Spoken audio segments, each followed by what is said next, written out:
trying to do with Connect Four? It just got murky there for a minute. Yeah, sure. Just for a long time, she could only try and. Can you hear me or no? Yeah, I can hear you now. I guess there's just a bit of a delay, but for a long time she could only try and make a line horizontally. Now she's trying to do it vertically and horizontally. She's still stymied by trying to make a line, besides that. But it's a lot of growth. She's better at the game. She's more interested in it. She understands the game better, and she has a better strategy than she did a few months ago. And same with checkers. And you can or she can, you can talk together about strategy and so forth? Yeah, I tell her, I said, Alana, the point of the game is to, is to get 4 in a row, up, across, or vertical.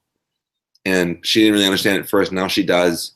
And a couple of times she's actually won where she was working on a line that I didn't see because, I'm not a great Connect Four player either, I suppose. And anyway, it's just fun. It's fun. No, it's very cool. The reason I asked about strategy is because there's a whole literature on, metacognition, thinking about thinking, being aware of your problem-solving skills, being aware of how your mind works to solve problems.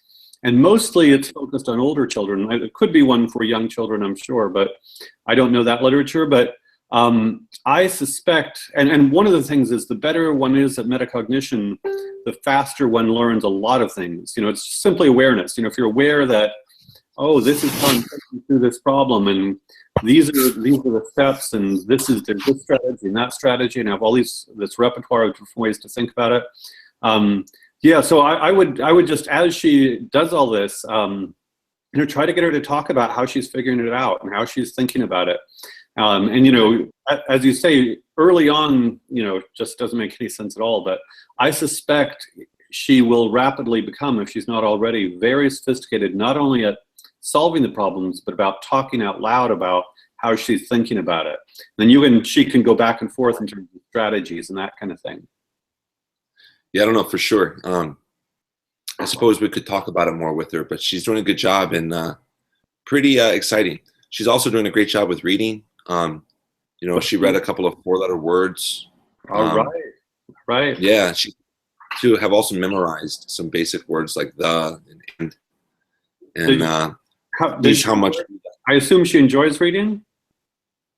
Yeah, she does, and I think she really enjoys how proud we are of her for it. Of course. Like I do the happy dance whenever she reads a word, and I think she really likes that. And Alana really wants to please us. She really wants to earn our praise, and not that it's hard to do. We're constantly, gushing it all over her. But again, attention is love, and you give attention to stuff, and boy, kids just boom.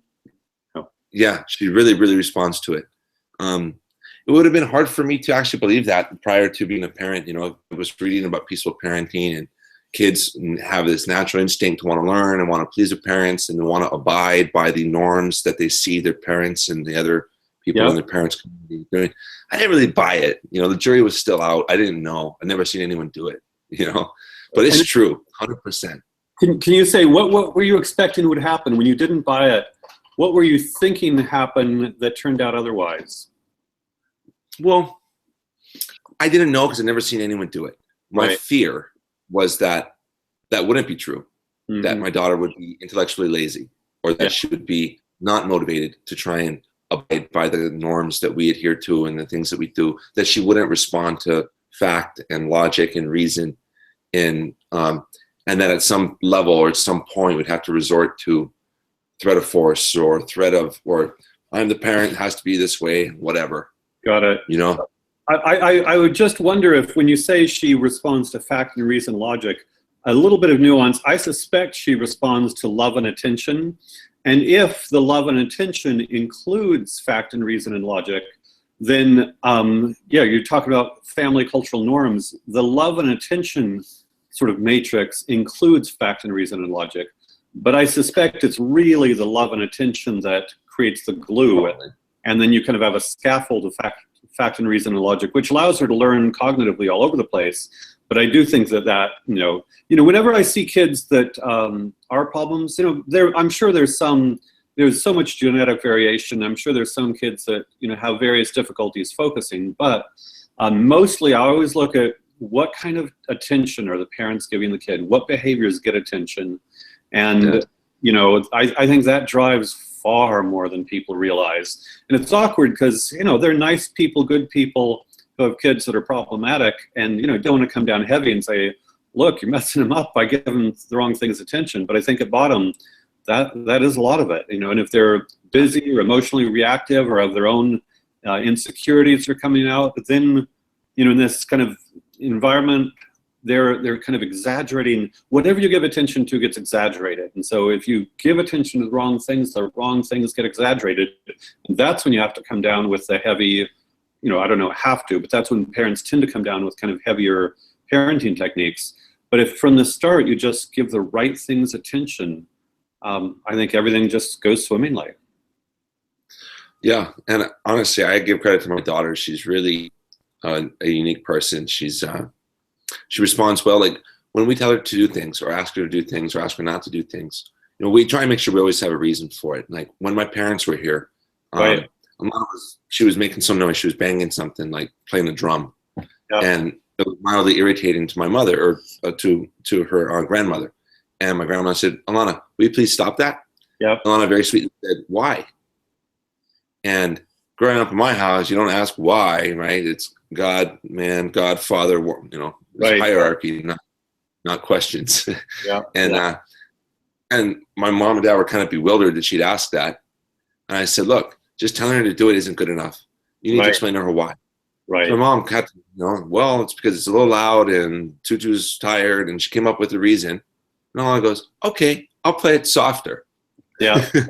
Well, I would want to tie, certainly, you know, I love reasons, but I think there's something else going on there as well, which I would call respect and respect for autonomy. That, you know, I like to interact with people of all ages in terms of, you know, you have your goals, let's talk, I have my goals, let's talk about how we can, you know, mutually reconcile our goals as much as possible. And so when you do that with a 3-year-old, you're respecting their autonomy. And then reasons are a reason. Reasons are a way to talk about, oh, I need to do this to achieve my goal. Oh, you need to do that to achieve your goal. You know, obviously you're not talking about like this all the time. But to some extent, I'm pushing back a little bit because I could imagine some ultra rationalists thinking this is all about just the rationality, whereas I think the love and attention are important, and then respect for autonomy, you know, kind of rounding out the context, so to speak. Yeah, no, that's a good point. And without love and attention, it would absolutely. If you just had an iPad spitting out reasons to children, it's not going to work. Yeah, and I would add on the respect for autonomy piece, it's also a matter of mutual empathy. You know, if I respect, you know, we could have a kind of a cold version of I respect your autonomy, you respect my autonomy. But a very different one is how can I help Ryan flourish, and how can you help Michael flourish, or you know, how can I help Alana flourish, and then you know, reciprocity. You expect her to help you flourish. And it sounds like a heavy burden in a big way, but still that kind of mutual respect based on empathy, I think makes the reasons more effective. Because then, again, it's part of this culture. I'm very fascinated with this notion of families have their own subcultures, households have their own subcultures, you know, and then in the alt school, unschooling world, we're creating our own peaceful parenting world, we're creating our own subcultures. And I think there's this complex matrix of love, attention, respect, autonomy, reasons. And I think the more, you know, just like I was talking about articulating strategies in Connect 4, I'm trying to develop an articulate framework around all of these practices so that more people can benefit from them. Make sense? Makes a lot of sense. And I look forward to it. Great. Great. One thing you mentioned, did you mention that you're looking for more games for her? Yeah, I bought one actually. I went to a nerd store in Seattle, which is a new genre of stores for me. I bought a couple of things for her. I think they're a little too advanced, like for ages 6 to 60. But we are looking for more games. I'm also pretty close to what you guys are talking about. What we're going to do about the school and or Christmas program, a little more formal. She's going to be 4 in August. You know, 5 comes round and pretty.